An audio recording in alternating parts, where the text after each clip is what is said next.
Friday. So just let me just mention about your group work. I hope everybody has a model and is now running the model and obtaining the results, because if it's not the case, please work hard today, because you have only until Sunday morning to finish this. The idea is that Saturday should be more for prepare the presentation. But experience shows that people actually still do work on Saturday and prepare the presentation Saturday evening. Anyhow, so better now you have to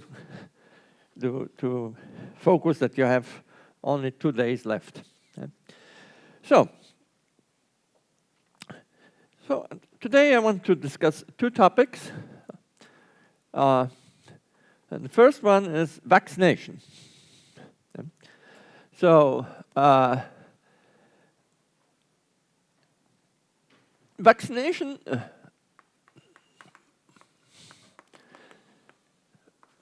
actually, vaccination is a very wide topic, because you can pose questions like, I have a limited supply of vaccines. How should I vaccinate my population? Which age classes should I vaccinate first?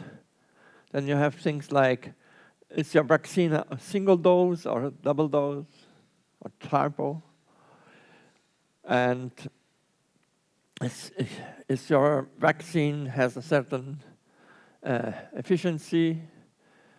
So how to manage all of this? You could write, I don't know, maybe a book or a small book, but still a book about this. We won't do that. We want just to look at the question that, say I have a population that has a certain number of people that are vaccinated. Okay? And then you are initially in a disease-free situation, but you are vaccinated. Okay? This corresponds for typically the cases where you have like measles, like polio, and in the future maybe dengue, and childhood diseases, and so on. This is not referring to a new emerging thing, because if it's an emerging, there's no vaccine. Okay? So, and we want to look at time, so we'll define time 0, the time of introduction of the pathogen in the population, and we will say that our population at time t equal to 0, our population is not totally susceptible. So instead of having S equal to N total population, now we will have S plus vaccinated people equal to the total population. Okay? So, and let us look at the SIR model. That can be done also for other models. SIR is simple, and so we like it. Okay? But the procedure that I will outline here, perfectly possible to do this with other models. So look at the SIR model. And we will not even write all the model, because we want now to say, if I have a part of my population vaccinated, maybe I can have a situation where the pathogen cannot invade, the number of infections individuals doesn't grow. So, which is the situation which is usually referred at herd immunity. Okay? Which can also be, better word would be maybe community immunity. Okay? and or collective immunity. Sorry. And so we want to know if I have a certain part of the population which is vaccinated, maybe I can avoid an epidemic. It has to be true, and to a certain extent, obviously, if I vaccinate everybody, there's no epidemic. But maybe I don't need to vaccinate everybody. Maybe I have to vaccinate a certain fraction. Let's see this. So, as we want, which is, we want only to look to the equation for the infectious individuals, okay, which is this equation now, just beta I over n minus gamma, okay. And we want to consider the time t equals to 0, so at time t equal to 0, oops, am I? And our question is this derivative positive or negative? Okay, under which conditions? So at this time, you have the population. You can substitute S for n minus v, okay, at the beginning. So this is beta n minus v times I divided by n minus gamma I, okay? So this is easy because this implies that if beta n minus v over n is bigger than gamma, I have an epidemic.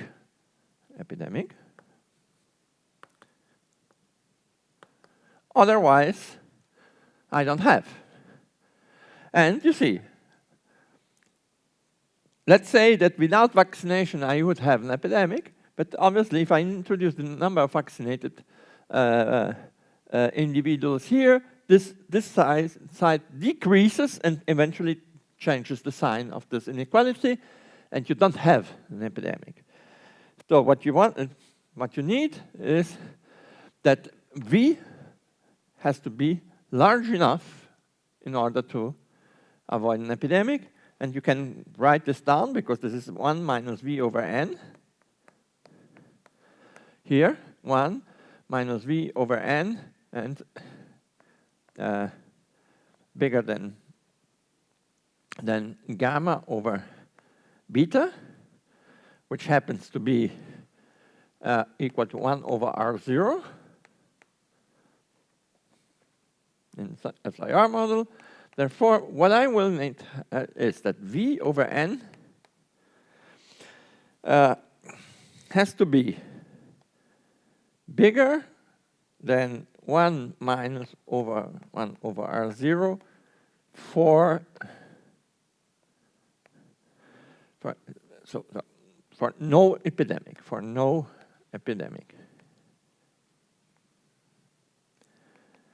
So this value here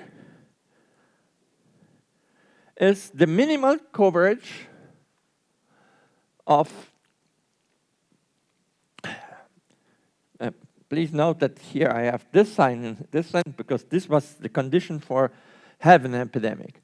And now I inverted the sign in order to get the condition to not have an epidemic, okay? So, and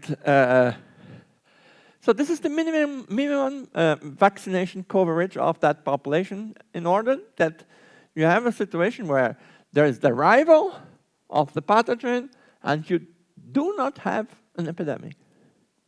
Nice. And it is not the total population. The fraction of vaccinated people depends on this guy, on R0. Again, R0, the importance of R0. Okay? So beautiful. Okay? So now, I didn't take into account many things here. So, but before we go on a little bit more, so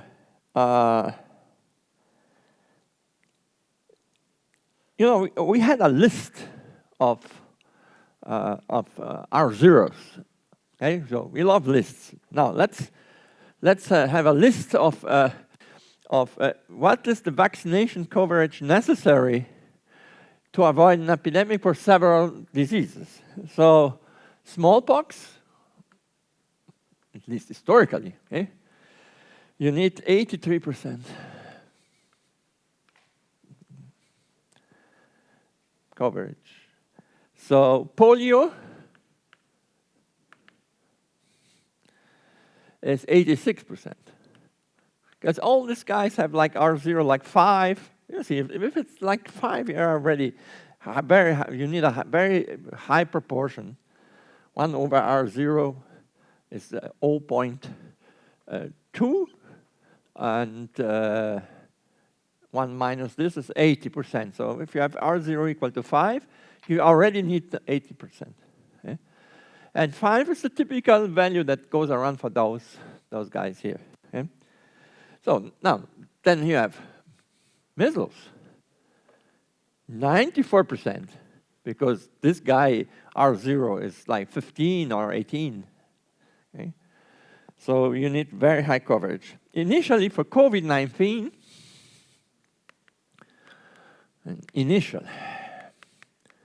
before the variants, all the variants, this really complicates the situation, would be 60%. Mpox, 50%. Dengue is nice, 35%. Not so many people. And finally, let's put it here, cholera would need 62%. So you see, it's nice. So now, here are some important comments. First, it's percent of what? So it's percent of the population at risk. Okay? So we are modeling things, always thinking you have a city, and you have a disease like measles and so on, can affect everybody, so it's all the population. But for instance, if you're doing something connected to sexually transmitted diseases, then the population at risk is people that are active sexually. Okay? So you have to always take this into account. That's a very common error, that people just divide by total population always, and of the city or the state or the country. Yeah.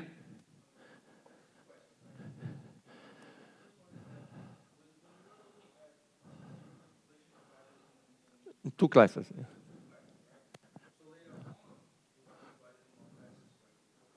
And infectious and so, yeah.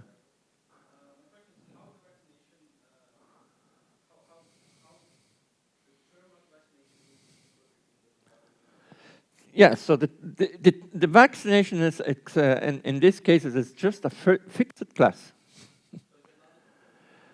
Yeah, I mean, that's a population that it's not at risk. You can think of it like this, okay? If you look at this here, you could say N, the population at risk is now smaller. It's N minus V, okay? So I don't draw a vaccination diagram. Usually you would say, okay, you have S, I, R, and here you would have separate class V, okay? So why didn't I draw this? Because we are not looking at the dynamics of vaccination. I would have done this if I had a dynamics, in the sense that I would have, I could propose how to vaccinate over time. I didn't treat this problem. I say, before everything begins, I somehow managed to vaccinate the population at a certain percentage. And that's it. Okay.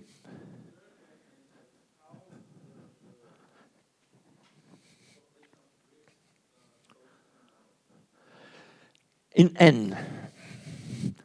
N is the total population of the model, but it's the population at risk. So if you are doing models for sexually transmitted diseases, you don't want the kids in the model. So N doesn't include the children. Or hopefully. Yeah. So you see that if the disease is a disease that only a part of the population is at risk, then you don't put in N the part that is not at risk, that does not participate in the epidemic dynamics. And it's also the same thing like, I think I mentioned this, people that have to work with the epidemic on a certain region of the state or the country, then your population at risk is the one at that place, not of the whole country, for instance. Maybe you have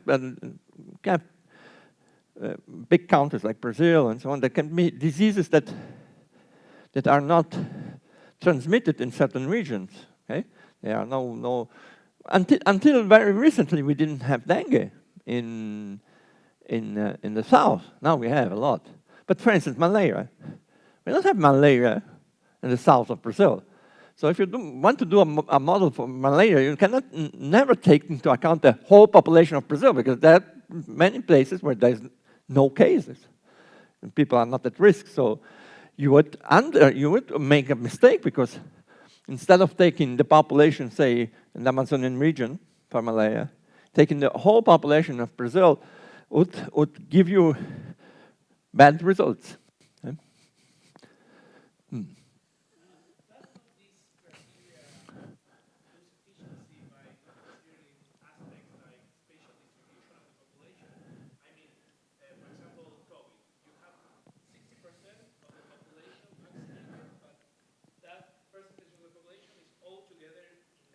Yeah.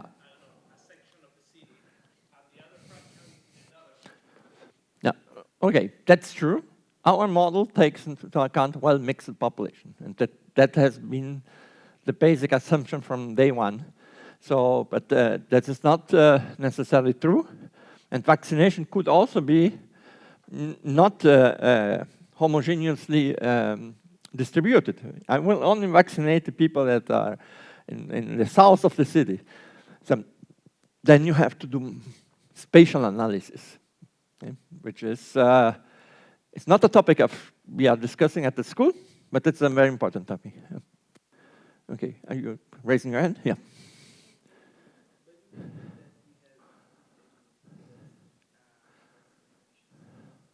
Yeah, I'll come to this point. Okay. So here I kind of misled you. I mean, yeah, I vaccinate and so on. Well, you have to vaccine has to be effective. Okay? So vaccine have efficiencies. Okay? And one of the most efficient vaccines we have is measles, actually, or the measles, mumps, rubella vaccine, which is a 2-dose vaccine. It's highly efficient for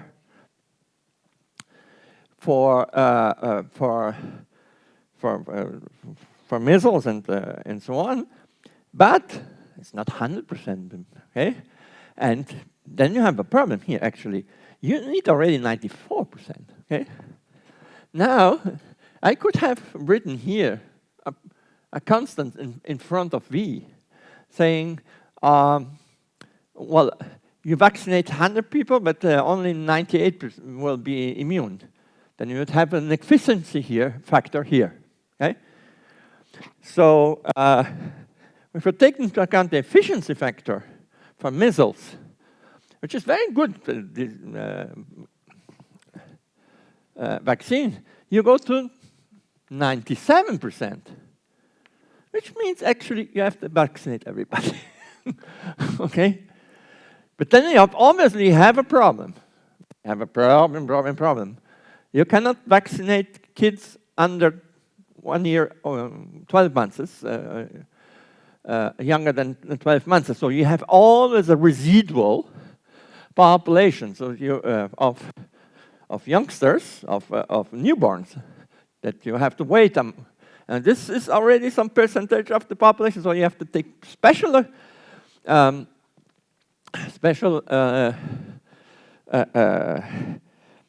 care of that population. The good thing is this population, if the family is vaccinated, these kids do not have a very social life under 1 year old. Okay, so they are not in contact with other kids, and maybe, well, could be even if they have brothers or sisters. But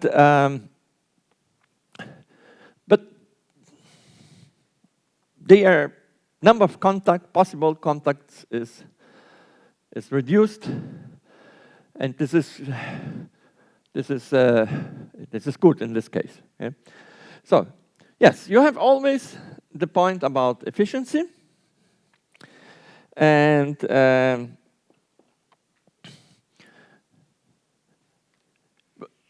let me just mention that sometimes people make confusion when they say, I don't have this coverage.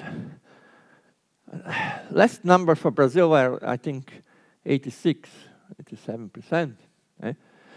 This means there can be an epidemic, but obviously it's an epidemic which will be smaller only in the people that are not immune. So it's not that they have an epidemic now in all society. No. Only the people that are not vaccinated. So that's I think. So, and that is the fact.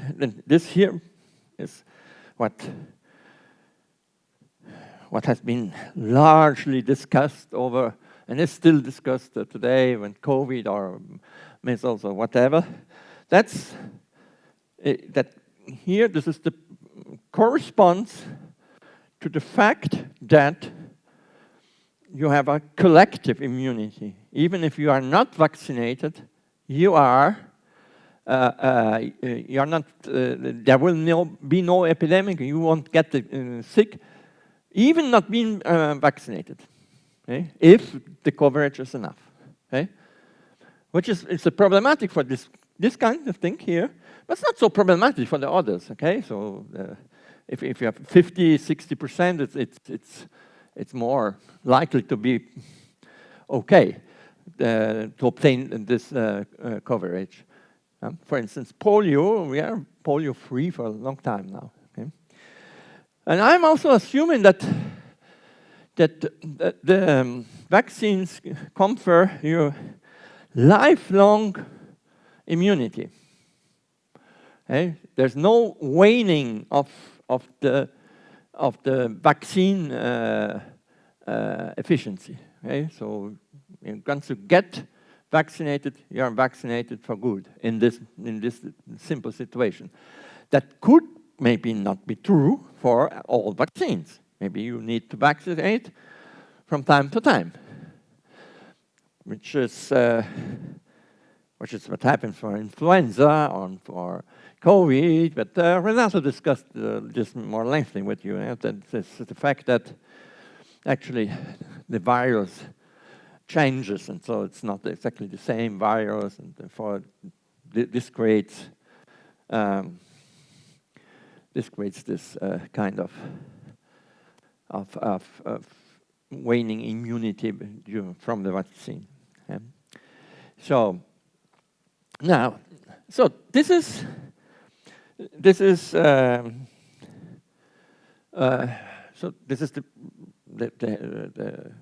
this threshold is called herd immunity.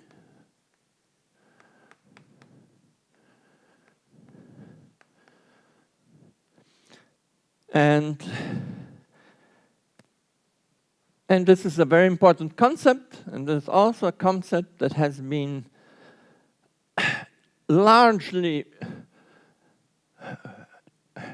interpreted in the wrong way during COVID pandemics. There was always even before we had a vaccine, people were talking about, are we already at the herd immunity? I think, well, herd immunity is something about vaccination. There are not even vaccines. So what are you talking about? Okay? So, what people were talking about actually is that, look at the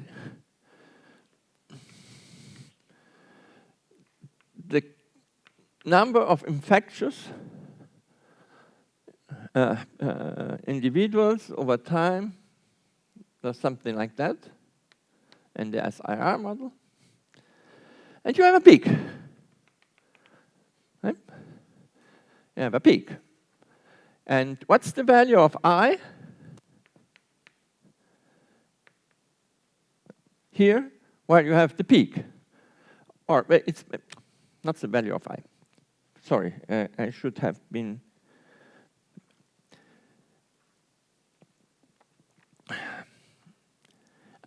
So, let us consider that you are at the peak of I. If you are at the peak of I, you have di dt is equal to 0, which implies that beta s I over n minus gamma I is equal to 0. And I would put a small star here to say that this is a precise value. It's not a function of time anymore. So this gives you that S star over n is equal to gamma over beta, which is 1 over R0. Now,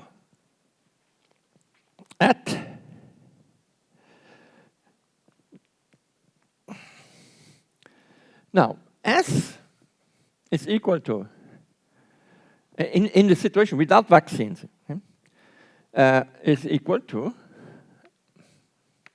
n minus I minus R. Okay? So if I put this here, I will get that I plus R over n is equal to 1 minus R, 1 over R0.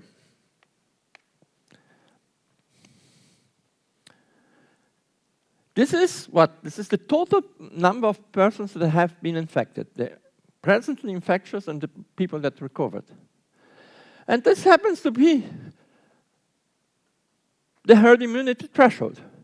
But here we are not talking vaccines.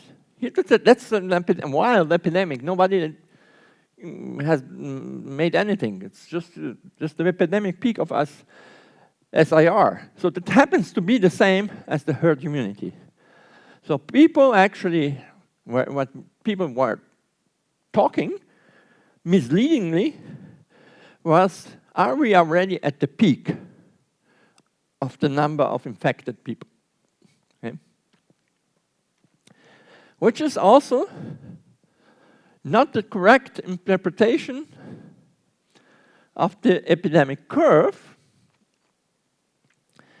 because the epidemic curve usually have the incidence, the number of new infected people per day. That's the data. The data is not the number of infectious people at a given time point, because you don't know this. Okay? So when you have those epidemic curves, you have the incidence, which happens to have has the same. So let me put here incidence, number of new cases per week usually. It also has this feature, but the peak is not at the same time. Okay? The peak is before. Okay? So with COVID, this was all over in newspapers and TVs and on social networks and so on. But the thing is that this was communication noise because herd immunity is something which is connected to vaccination. Okay? So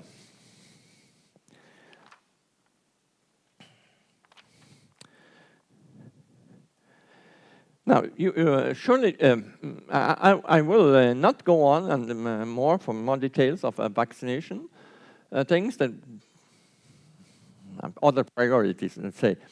But anyhow, you see, in this framework, now you can consider many different possibilities. Maybe I want to model the vaccine. I have a certain number of vaccines, and I have a certain capacity of vaccinating a certain number of people per day. It's not infinite. And you have an ongoing epidemic, like in COVID. What's the best way to distribute these vaccines? And COVID was complicated also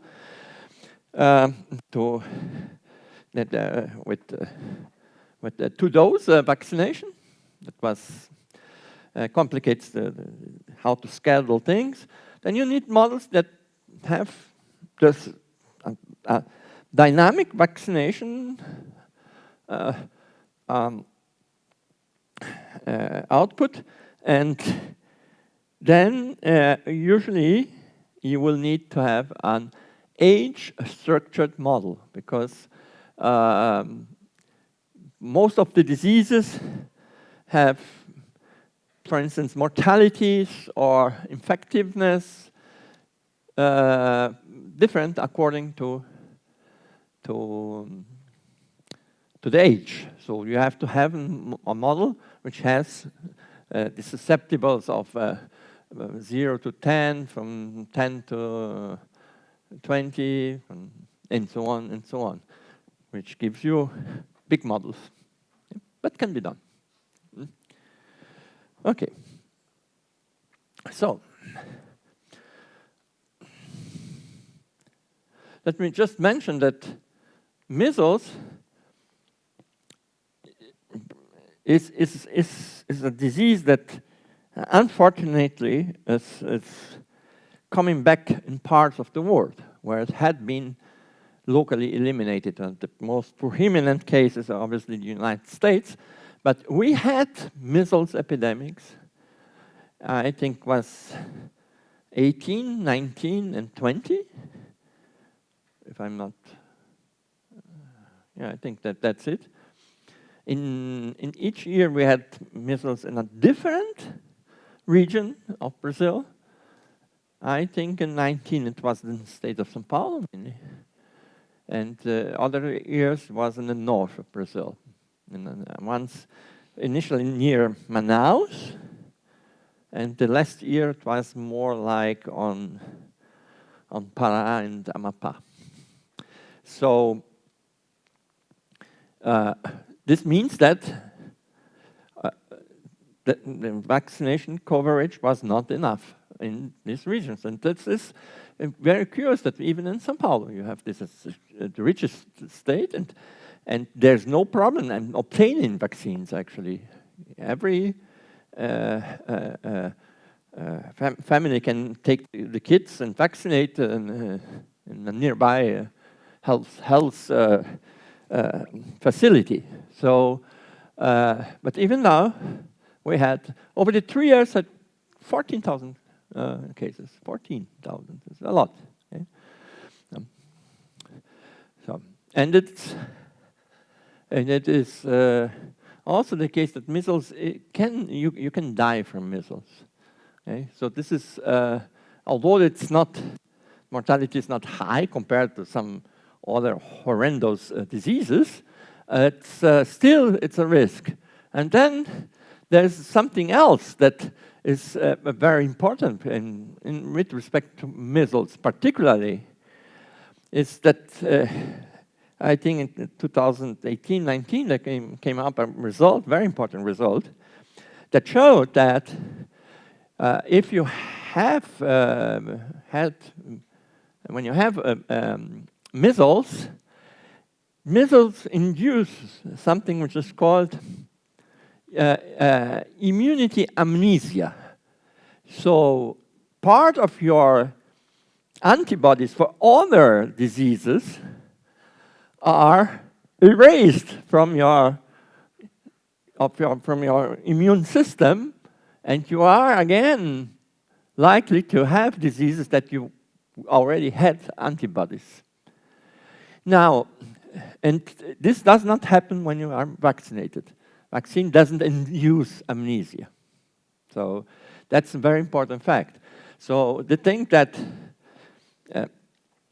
what people say, no, okay, let the kids have measles because they won't die, probably, hopefully. and they will be immune and it doesn't need to take the vaccine, incurs an augmented risk, mainly for pneumonia. Okay?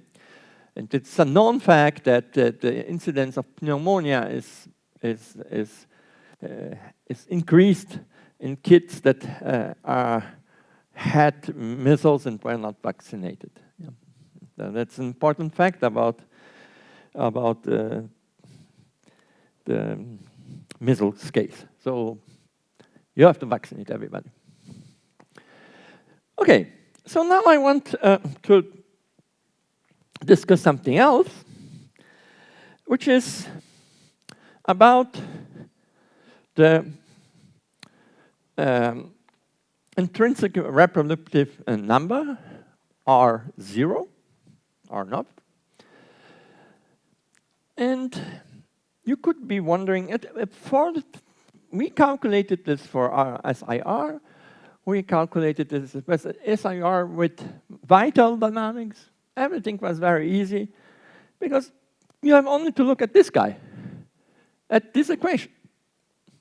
And that's fine. Why do you look only at this equation? Because you have only one class of infected individuals. Only one class, only one equation.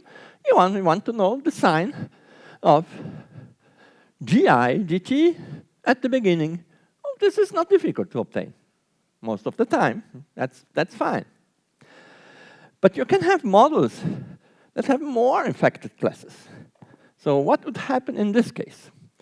So let me discuss with you, close this here, the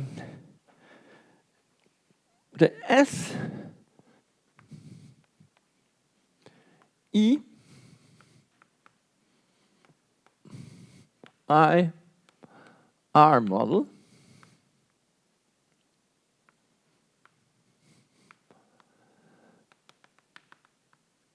where you get infected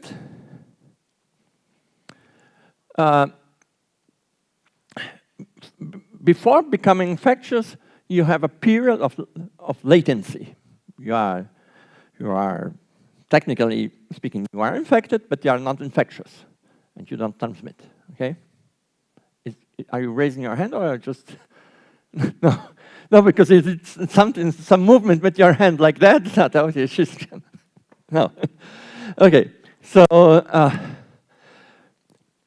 and this is an easy model to study. I can write it down for you. And now you are already very good at model writing.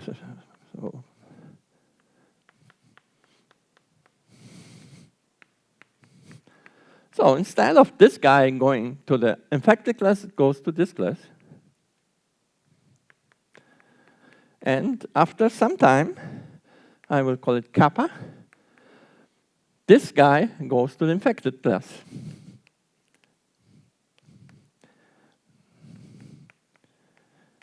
Which then goes to the removed class. You have one more parameter, which is this kappa, which is 1 over kappa is the typical time of the latent period, right? So now you could ask yourself, okay, can I calculate now R0? Yeah. So what would you do? You'd look at the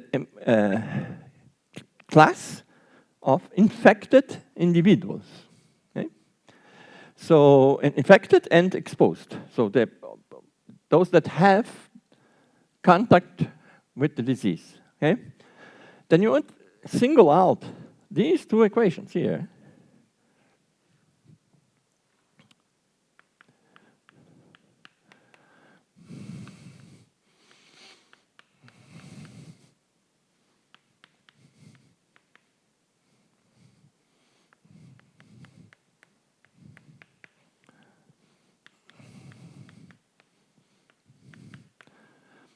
So, at time equal to 0, S is n. Okay? Then what you get here, you don't have this, you have only beta I. This is now a system of two linear differential equations for E and I, okay? Coupled. So you don't have anymore our beautiful thing here that you have only one equation, but you now have two. And at time 0, this is S is equal to n, and they are linear. Now,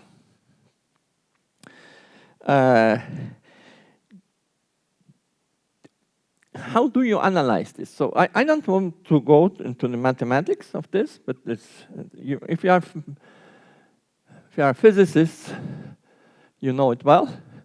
This boils down to an eigenvalue problem, okay?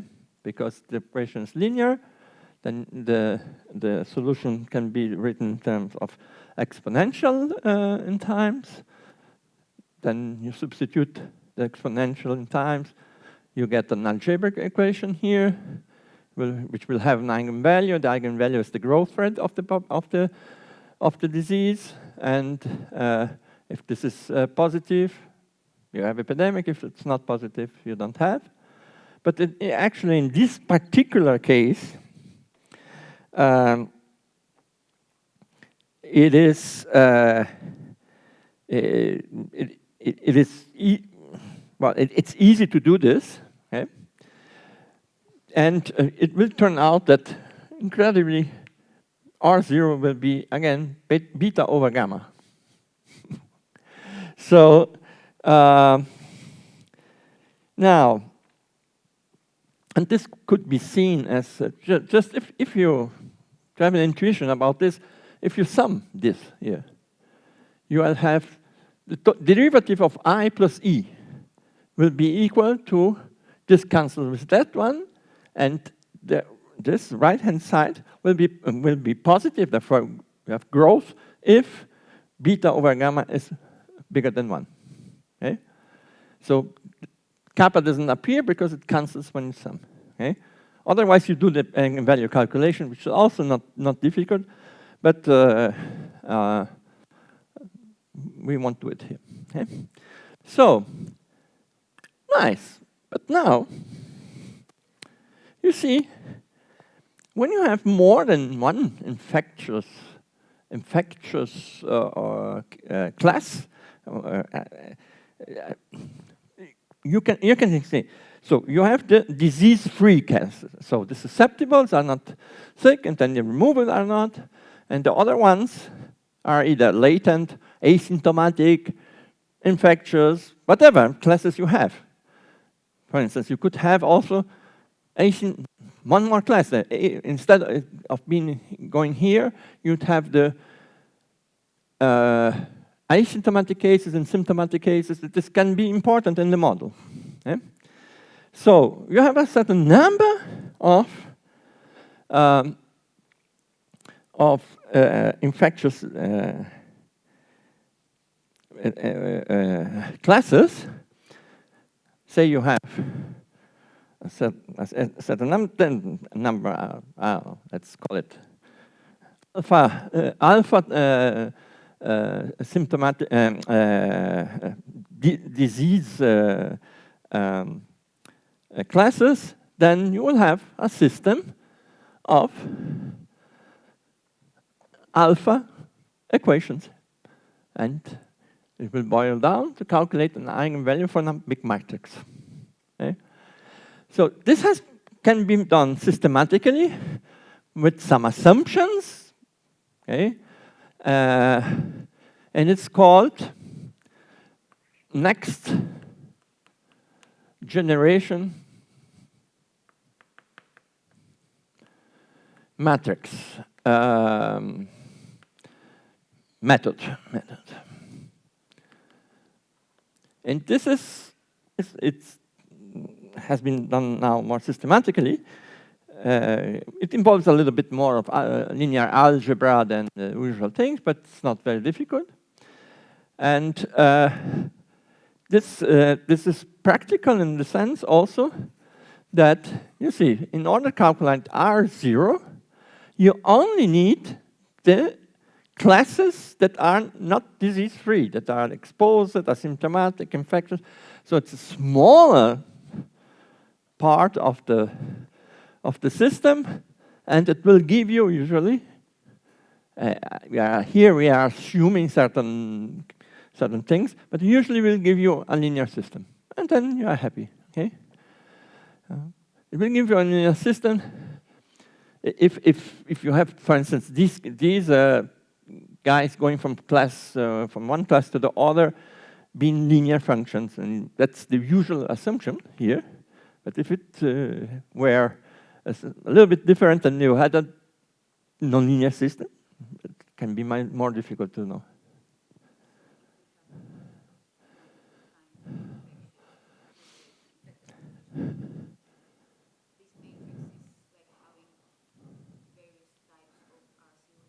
No. Well, technically, yes, but what you want to know is we have this matrix, and then what you want to know is actually you want to calculate the biggest eigenvalue. Okay? If the biggest eigenvalue of this matrix is smaller than 1, then all eigenvalues are smaller than 1 because it's the biggest. It's called the spectral radius. And then you can say, this is the condition for this maximum eigenvalue to be smaller than 1 gives you the R0. Yeah.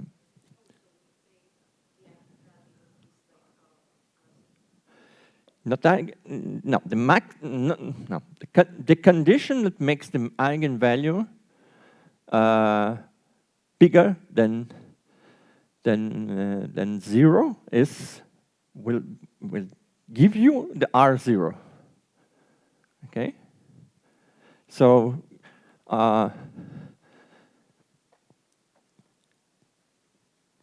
what you do is you suppose that E is some constant, called A, e to lambda t, and I is B, e to lambda t. Okay? Because you are at the beginning, and it's a linear equation. So then what you do, you substitute this here, okay? And then you have the derivatives here, and all the exponential cancels. Therefore, you will have this here. Lambda times A is equal to minus beta times B minus K times A. And then you have lambda B is K times A minus B times gamma. So linear system. The condition for this system, because this is a linear algebraic system, okay, and it has an obvious solution. This is A and B equal to 0. Okay, so you want to know the condition where A and B are not 0. Okay, and this goes to what will lead you to a condition about lambda, and you will get this lambda, and then you look whatever you get in the lambda, and you want to know. When is this lambda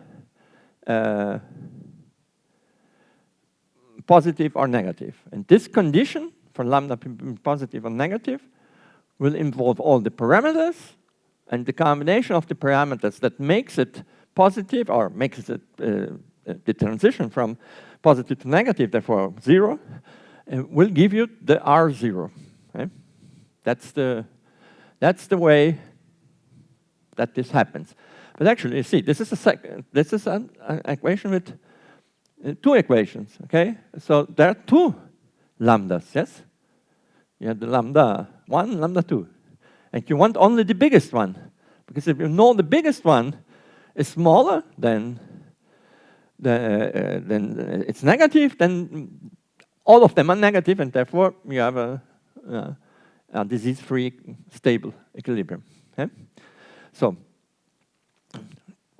now you can imagine you have more classes here. Okay? Then if you have n classes, then you have also n lambdas, and you have to calculate the same thing, which can be sometimes a little bit. You can have difficulties in actually finding the values because you have big matrices and so on. Okay? That's why you have computers, yeah.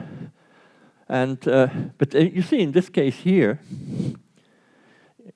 it is not a case of numerics, because you want the conditions involving beta, k, and gamma, not the values of this guy. Well, you could also do, but you want it algebraic.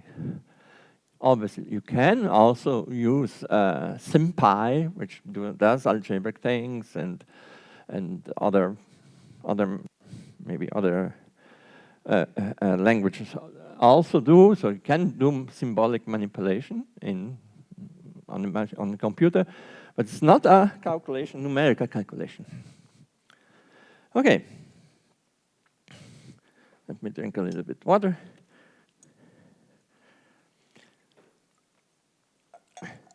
So I want now to make a short discussion about how to actually calculate R0 from data.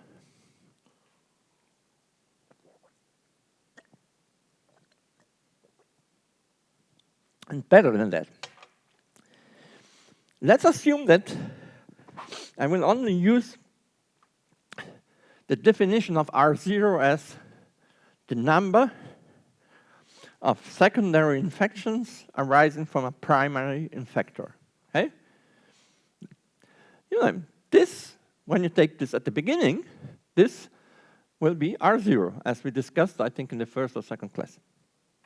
Now, you can pose this question at any moment of the epidemic. You are not at time equal to 0, you have an ongoing epidemic, but you can still ask how many people are infected, how many individuals are infected from a primary infector in the population.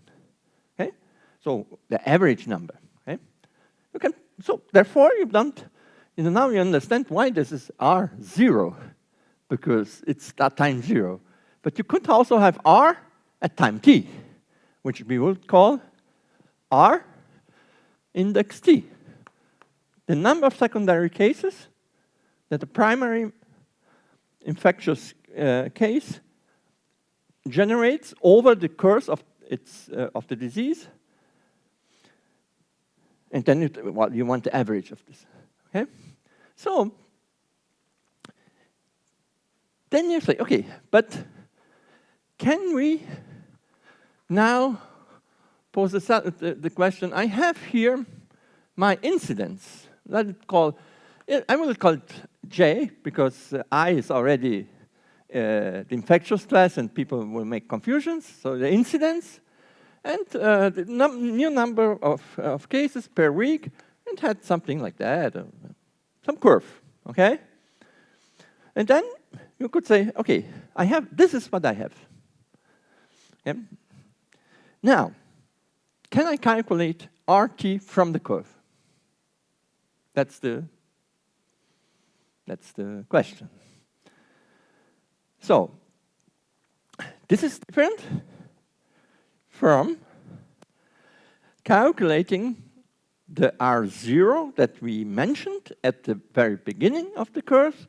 You say, at the beginning, I have an exponential growth, and I just fit the exponential at the very beginning, and I can calculate R0 if I know the gamma, but gamma more or less easy to know from data. Okay? So now you can do this right now, because you are not at the exponential phase, you are somewhere else. Okay? So you could say, I can write a model of differential equations for this guy, find a fit, find the solutions, and from the solutions, calculate the number of new cases that arise from a primary case, which is usually this term here. This is the number of new cases. Okay? So you can calculate this from the solutions of their equation, which is numerical solution. But this depends very strongly on that your model has to be a good fit. Okay? And you have to have the correct model and so on. So we could ask ourselves, okay, but instead of that, isn't there a way to find RT right from the data without the model? The answer is yes. And I will give you a glimpse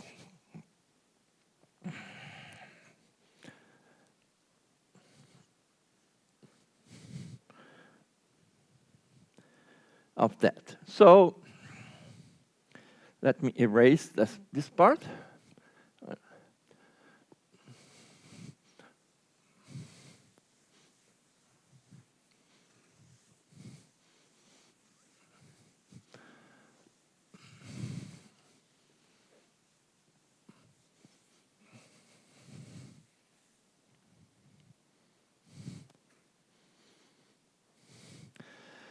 So let us consider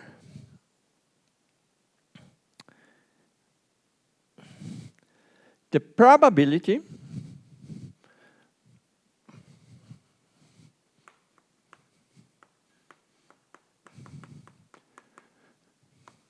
that an individual that has been infected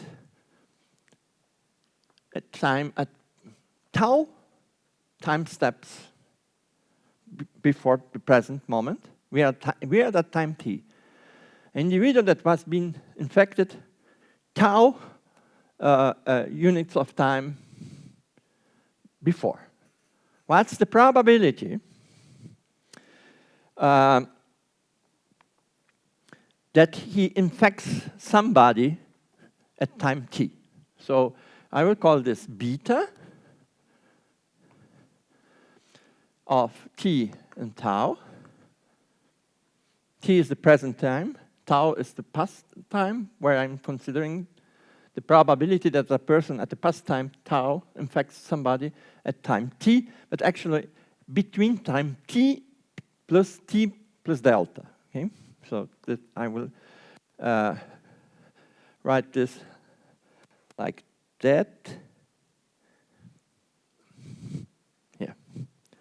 That is the probability that a person infected at time tau, infects somebody at time t, between t and t plus delta. Okay? Okay, this is this probability. Okay? Now, from that, you can write down the incidence. The incidence, G of t, is what is the number of people that are infected right now. This is the number of people at time tau infected, then tau 1, tau 2, tau 3, all previous time. There's a probability that this individual that was infected at time tau, now infects somebody. So I have to integrate that beta over, I have to take beta, multiply by the incidence and time at the previous time. So beta, the incidence. Okay, so you have new guy. This is the number of new guys that new infections on time t minus tau, multiplied with the probability that these guys will infect somebody at time t. And now I have to sum over all possible tau values, all past. Okay, so I have to take this and integrate in tau. So that's the incidence today, at present time. And you integrate, obviously, from 0 to infinity, in the sense that you want to include all the past, but obviously this function beta will decay with tau, because after some time the person is not anymore infectious. Okay? Yeah. That was only to define this, because the delta ends up in an integral. So could have avoided even to mention this. So now I want to know the number of people that one guy infects. I take G equal to 1. And this is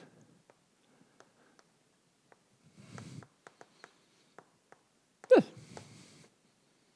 That's the number of secondary cases, but one person infects. Okay? So that still doesn't give you exactly what you want. So you see, okay, where's the curve? Yes, where's the curve? Where do the data goes in? Okay, let's see.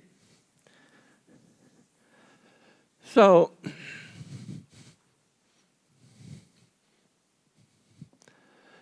now let us assume that beta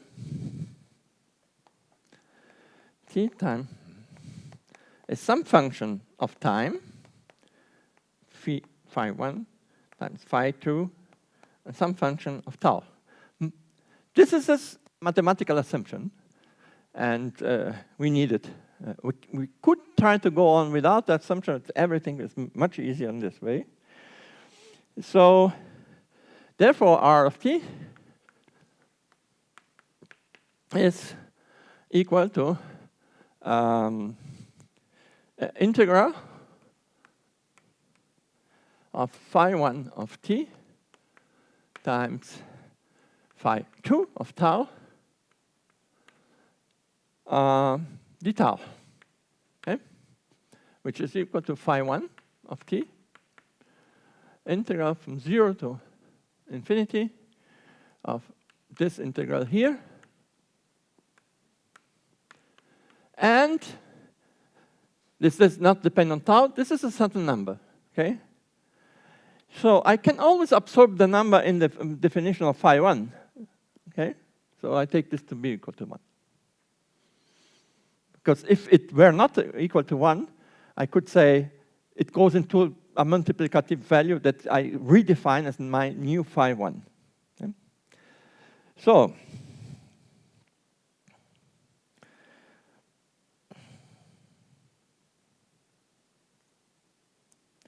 now, this is nice. Okay, so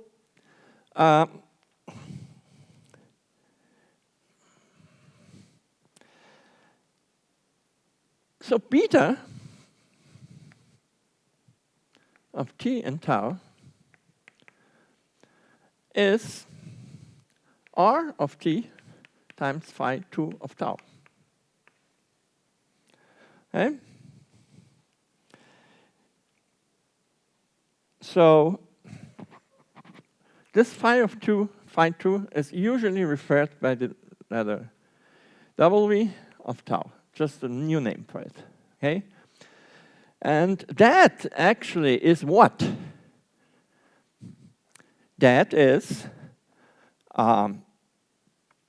distribution of times between t and tau. So this is the distribution of the number of cases. It's a distribution of time. It's the time between one infection and the other. But if you take it for many individuals, each individual will give you one value. And this is called the generation time. And this is the generation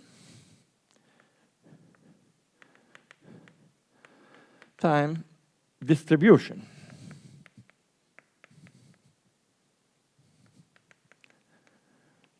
So Next step.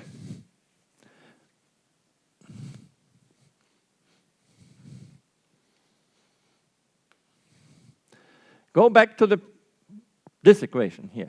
Why we want to go back to this equation? But this is actually what I can get from data. My data is a curve of J. Okay?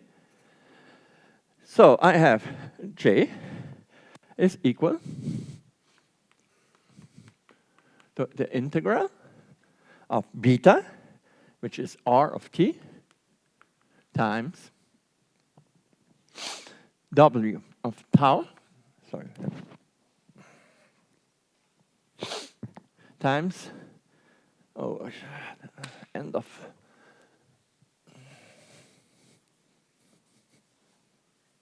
sorry, let me write it here.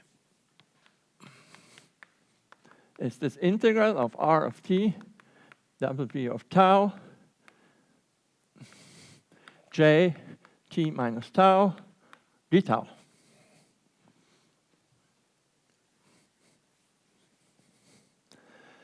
So, as R of t, the integral is on time, therefore this R of t can get out of that integral. You have g of t is equal to R of t times this integral.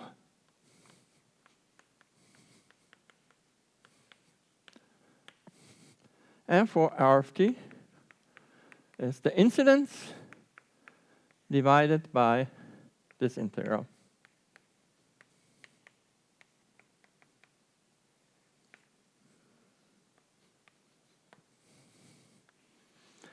And now, the data appears here. I know J, and I know J previously also. So I know this guy.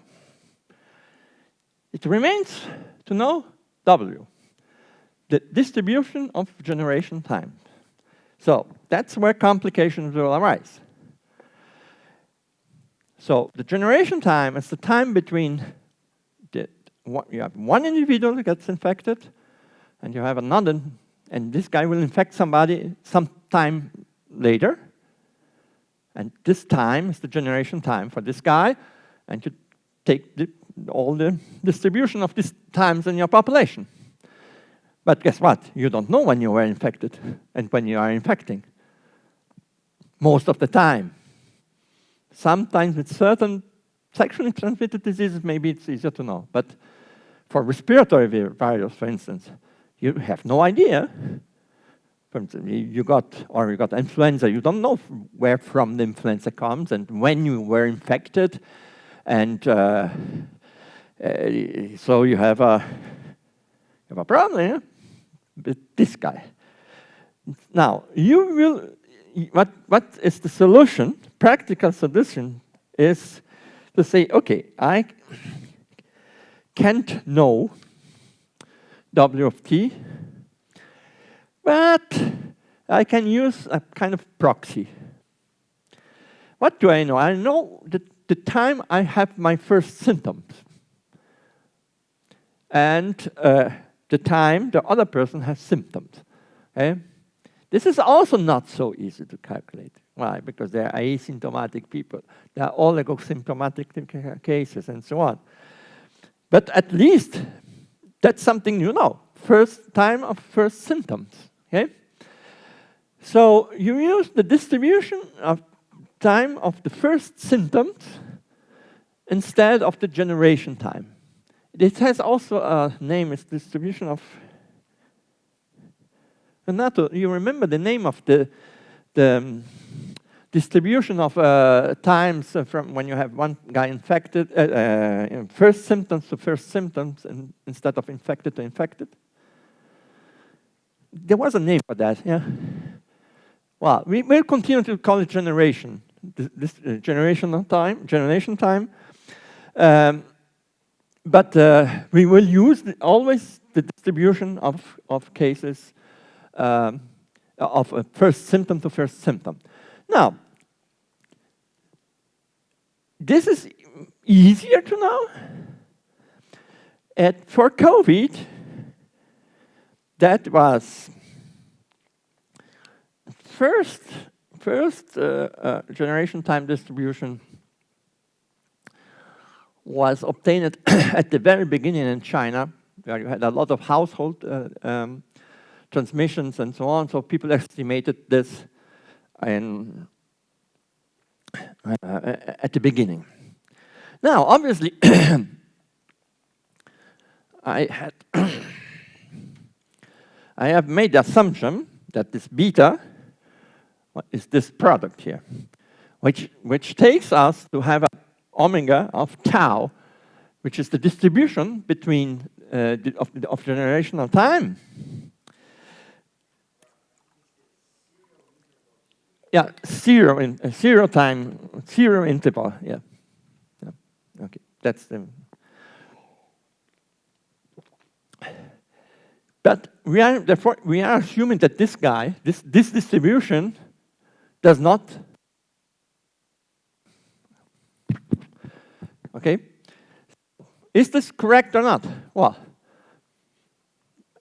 strictly speaking, it's not correct because when you have, for instance, you have interventions, you have maybe you have drugs and so on, and then maybe this can change. Okay? But still, this way of calculating RT, using the zero interval instead of the generation interval, it's the state of art of calculating RT nowadays. Well, you can do some refinements here also, obviously, but that's the idea. That's the way, because you see, this is purely data-driven thing without having to assume many things about your model. It could be a complicated model. So, but what you say is, I don't need the model because I have, so to say, the solution to the model, which is it's the curve, the data, okay? So you give up the model, the compartmental model. You give up and say, I can calculate this guy from directly from the data. Okay? And this is also consistent with, so RT is a function of t. If you want now, is this the, can I obtain R0 from that? Yes, if you are at the beginning, these guys are exponentials, because the incidence at the beginning is an exponential. And then you can easily show that this gives you a value R0, which is independent of time at the beginning. Okay? So, okay. So we, meaning our research group, Renato, me, and many more people, we actually have used this to calculate RT for many cities and some also states in Brazil, and it was updated once a week because the data are updated once a week. But what did we use? So remember Marcelo yesterday. So for COVID, you don't know the real incidence, number of new cases, but there are so many cases that are mild that nobody. Well, I had COVID, for instance. I didn't go to the doctor, actually, because it was just 2 or 3 days with a little bit of fever. I know it was COVID because I tested at home. Okay? But this just didn't appear in any statistics, and that's the thing that happened to many people. So people only go to a health clinic or health facility if they feel, oh, I'm suffering, it's not so mild. Okay, then you get you enter statistics, but the mild cases have a very bad statistic. Yep. Places that just don't report them and so on. And it is also true that when you have an epidemic, then you have a lot of cases, and then, you know, I told you that's the other day. Then you have the problem that the guys that do the reports are the same guys that are the nurses, the doctors, and so on.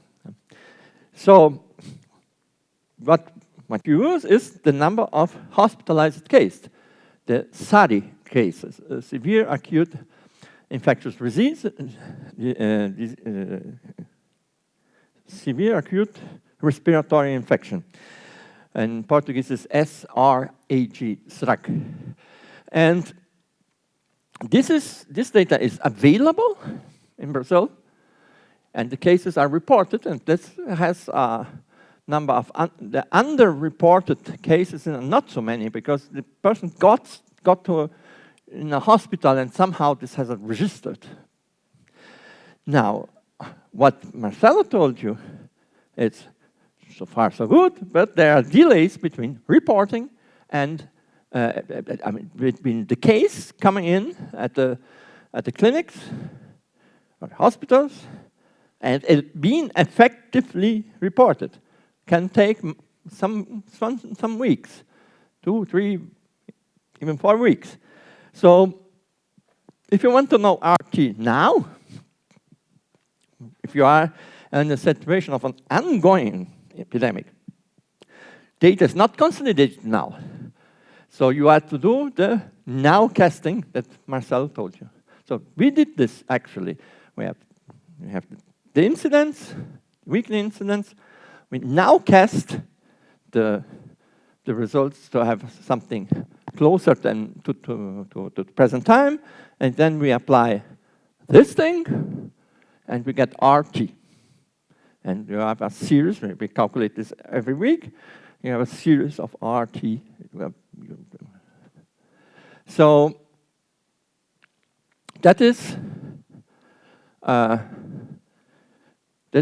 how the real-world calculations for COVID actually worked with this thing. This is not very new, but it's like, I think the paper is less than 20 years old. Okay, it's a paper by a guy called Fraser, who actually extended a work by a guy called Wallinger from Holland. Yeah? So the idea was floating around, but it's the paper Fraser in 2007 or something like that proposed that, and this has been adopted and by many calculations and so on. Okay?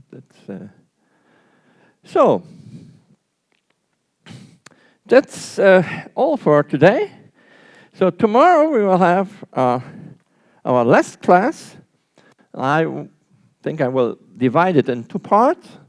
I want to talk a little bit about vector-borne diseases, although this is, you know, you already have now the intuition how to build models. Yes, you put the boxes and the transition between the boxes, and this boils down to a differential equation, a system of differential equations, and you go on, and then you have to solve, analyze, look for bifurcations or whatever.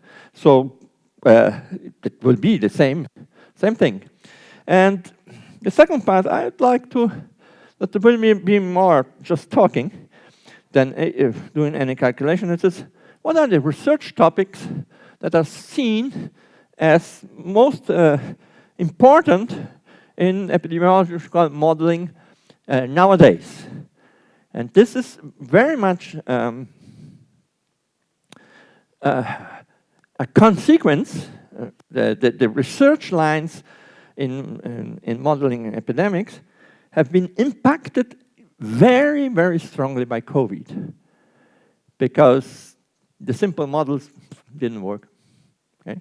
So lots of modeling that people, at the beginning, everybody think, oh, we have a peak and goes out. So if you have then you know, we had waves, you had variants, and all of this were not modeled. We have no experience of having these models before the epidemic. There has been a test for modelers. So that's what we have tomorrow. Okay, time for coffee break.